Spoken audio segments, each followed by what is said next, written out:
Oi, gente, tudo bom? Muito prazer ter você aqui no nosso canal, o canal Química do Jeff, onde a gente vai resolver agora uma questão da Unemat 2022, sanando uma dúvida que pintou lá no Instagram pra gente, tá? Questão que envolve leis ponderais, nesse caso especificamente, lei de Lavoisier, tá? Quer uma revisãozinha sobre leis ponderais? Fala comigo aqui no chat, né? No chat, morre. Fala comigo no direct, lá no Instagram, ou fala comigo aqui nos comentários, que a gente faz uma revisãozinha bem rápida de leis ponderais, beleza? Basicamente, aqui que a gente vai falar é lei de Lavoisier, lei de conservação da massa, tá bom? Então, vamos ler o enunciado primeiro, para a gente poder bater um papo sobre lei de conservação da massa.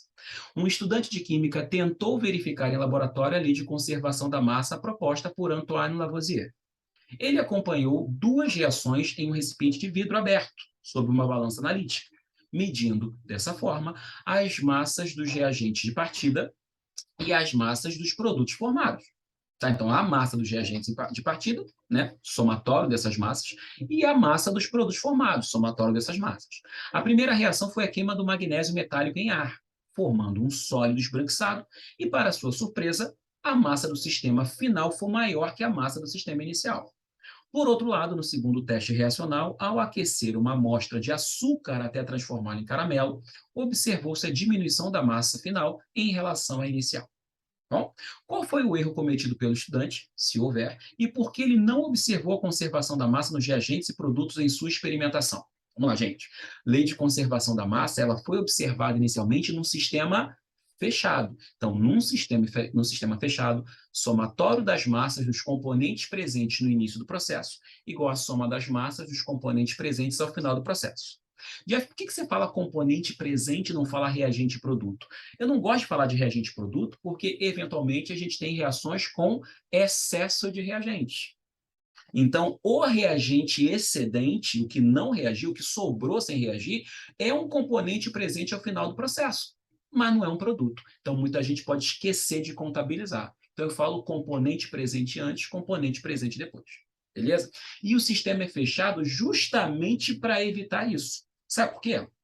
A primeira reação que está aqui, vê aqui, ó, primeira reação é do magnésio com oxigênio no ar.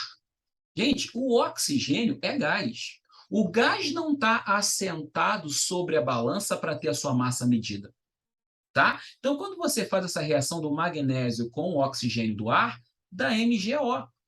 O magnésio é sólido, o oxigênio é gás, gás, e o MgO é sólido novamente. Então, quando eu fizer aqui o balanceamento da equação, que na verdade é uma aplicação da lei de Lavoisier, eu não estou contabilizando, né, a massa do oxigênio, porque a balança não consegue medir. A balança está medindo a massa do sólido que está assentado sobre ela. O oxigênio, que é gás, está na atmosfera, está flutuando sobre a balança e não tem sua massa detectada pela balança, o que não quer dizer que o oxigênio não esteja ali. Já o outro, quando você aquece o açúcar até virar caramelo, você vai perdendo água. Tanto que, se você aquecer demais, ele fica duro, né? Então vai meio que carbonizar aquilo, né? Então você vai perdendo gradativamente água e parte do carbono até vira um pouquinho de CO2, tá? Mas com fração mínima, mínima, mínima, mínima. Por quê? Porque tem oxigênio disponível no ar atmosférico e eu estou queimando. Mas a massa do sistema sólido vai diminuindo porque o açúcar vai perdendo água, ele vai cristalizando. E como essa água não está aprisionada num sistema fechado, conforme eu estou aquecendo, essa água sobe. Então, a balança não mede a massa da água ao final do processo. Do mesmo jeito que a balança não mede a massa do O2 no início do processo, porque o O2 está, de novo, flutuando sobre a balança, ele não vai medir a massa do vapor d'água formado, porque esse vapor d'água vai estar novamente flutuando sobre a balança, vai sair. Então, quando o sistema está aberto, você não mede a massa dos gases consumidos durante o processo ou produzidos ao longo do processo. Se o sistema estiver fechado, você tem lá um recipiente fechado, dentro desse recipiente tem o magnésio, tem o oxigênio, e no final, como o sistema está fechado, todos os produtos estão aprisionados dentro do mesmo recipiente. Então, a massa não vai mudar. Se esse recipiente estiver aberto, pode ter produto gasoso saindo, tá?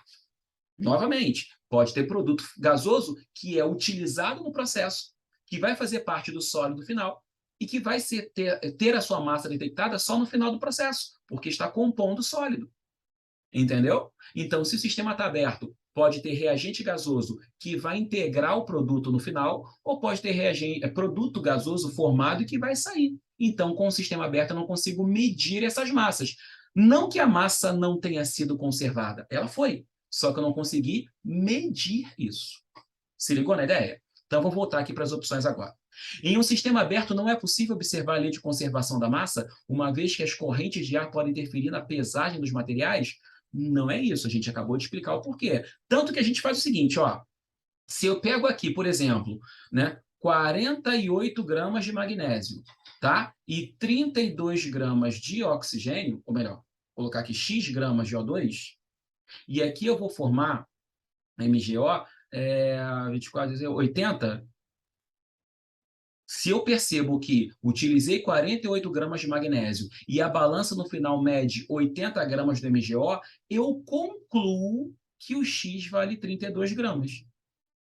Pela lei de Lavoisier. É a conclusão que eu chego. A quantidade de oxigênio utilizado nesse processo foi 32 gramas. Eu utilizei a lei de Lavoisier. A balança só não conseguiu medir isso para mim.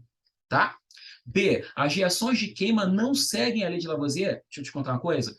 Todas as reações químicas seguem a lei de Lavoisier. Sabe o que não segue a lei de Lavoisier? Transmutações nucleares. Tá? Reação de transmutação nuclear, fissão, fusão nuclear, tá? Elas não seguem a lei de Lavoisier porque justamente a energia produzida é por conta de parte da massa convertida em energia. Então não há conservação de massa, já que parte da massa vira energia. Mas reações químicas em geral, sim, estabelecem as suas leis ponderais com base na lei de Lavoisier. Os experimentos deveriam ter sido realizados em sistemas fechados. No primeiro estudo, houve ganho de massa da vizinhança, o oxigênio que estava na atmosfera, e no segundo, houve perda de massa para a vizinhança. O hidrogênio que estava no açúcar virou vapor da água. Sim, letra C. Tá? O estudante não cometeu nenhum engano e deveria ter observado massa constante nos dois experimentos conforme esperado. Provavelmente o erro analítico foi devido a algum defeito na balança analítica.